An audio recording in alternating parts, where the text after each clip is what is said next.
Welcome, Margaret Burk. Early November 1960. I'm 15. It is 5 minutes to midnight. I was tucked in a corner on the couch in my living room, waiting for the late night movie. I was alone. My sister was on a sleepover. My dad was in bed asleep. It was just me and the TV until the wee hours of the morning. I had been watching for hours, like I Love Lucy, Gunsmoke, The Tonight Show, hosted by Jack Parr, waiting for midnight. The Metro-Goldwyn-Mayer lion roared, and the opening scenes of the spiral staircase flashed on the black and white screen. Every nerve of my theatrical self riveted and ready. On the screen, the camera moved down a small northeastern town at the turn of the century. Women in long skirts, horses and buggies rolling down tree-lined moody streets, then cut to a hotel room. The door opens and a young crippled girl limps in. And then the camera pans across the room to her closet. The door is open. Behind her clothes, a menacing eyeball stares. I shivered and wrapped my blankets tight. Murder in the first 5 minutes. There were two men, one a reporter, the other this tall, stern-looking police detective. The reporter asked, "Any idea who did it?" The detective says, "Same guys did the other two, but who he is, I don't know. Somebody we know in this town, somebody we see every day." There was a murderer on the loose, killing innocent women. It was a mansion, like a big mansion, and enter this servant girl. Oh, it's Dorothy Lamour. I love Dorothy Lamour. She walks up the staircase carrying a tray of tea, and she goes into a room where an old woman is in bed. Oh, that's Ethel Barrymore. Wow. She puts the table down on the bedstand, and then the old woman says how sad she is about Dorothy's tragedy, that her parents died, and that there was a fire, and that she lost her voice and she couldn't speak. Dorothy Lamour was beautiful, and she wasn't blonde. Her hair was auburn like mine. I could play that part. I mean, who knows? Someday maybe I would. The rain just dripped down the windows of that Gothic mansion bedecked in turrets and iron trim. And the mansion was set in this really thick grove of trees, and the wind kept whipping it wildly, and it created all these shadows which were like creeping creatures everywhere. Like here, too. It was rainy and thunder and lightning, like a really stormy night. The gas lights flickered in the mansion. And then there was this staircase that went up 1, 2, 3 floors. And that old woman, she stayed in her room on the 3rd floor, and she had a gun in the drawer by her bedstand. And she kept telling Dorothy that she wasn't safe, that she had to leave immediately. Oh, the old woman knows who the murderer is. It's somebody in that house. But who could it be? Was it like the manservant who kept coming in and out in his black rain slicker, or that brash, flirtatious younger son, or the master of the house, seemingly so kind and friendly? I thought,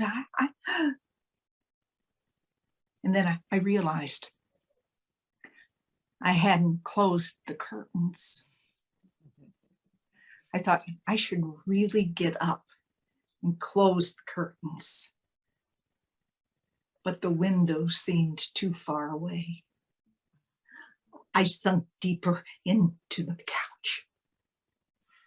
And then there was another woman. Her name was Sylvia. She was the secretary. And then she was going down the stairs into the dark basement. It was night. She was alone, and she was just carrying this flickering candle. And then underneath the stairs, that eyeball, that menacing eyeball stared, and the candle went out.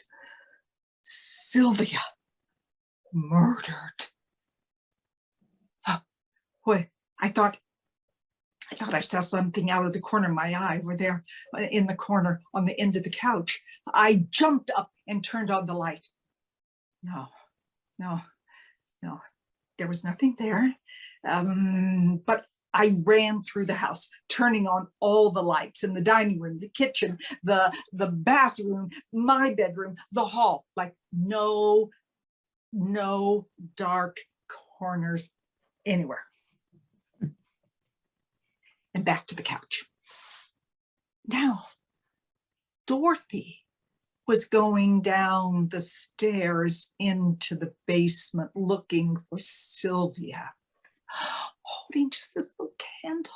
Dorothy, you really should not be doing that. But Dorothy sees that younger brother standing over Sylvia's body. See, I knew it was him. I didn't like that guy. But Dorothy is clever. She tricks him and locks him in a room in the basement. And then she runs up the stairs for the master of the house, and she finds him in the living room. But he has this like sickening smile on his face.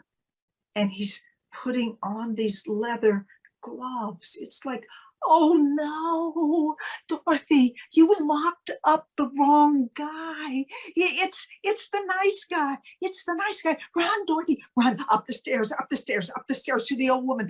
She's got the gun. Run, Dorothy.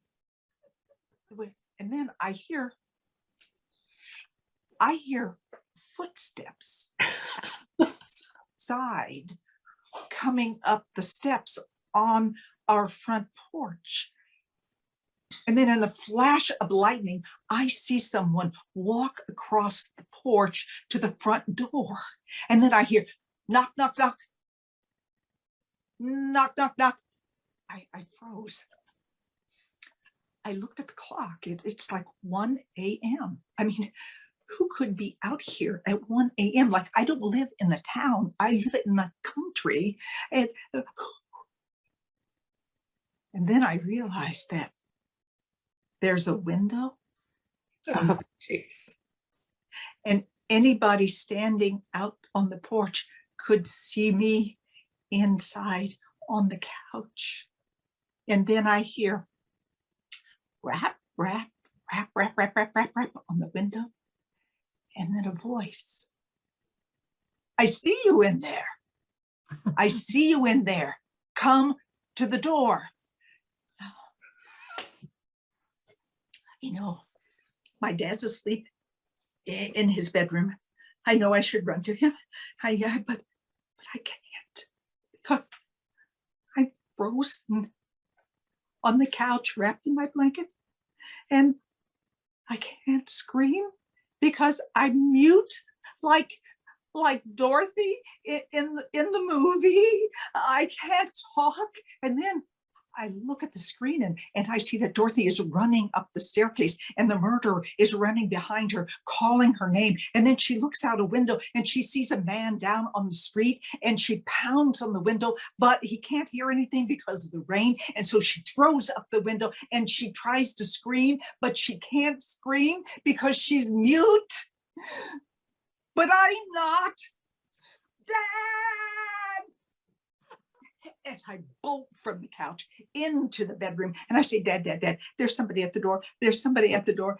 Dad jumps out of bed, gets the baseball bat that he keeps in the closet. He heads to the front door. I crouch behind him as he turns on the light and we look out at a man in a gray baseball cap and a gray jacket, and he's holding in his hand a clipboard. A clipboard with papers. Dad opens the door just a bit and says, "Who are you? And what do you want?"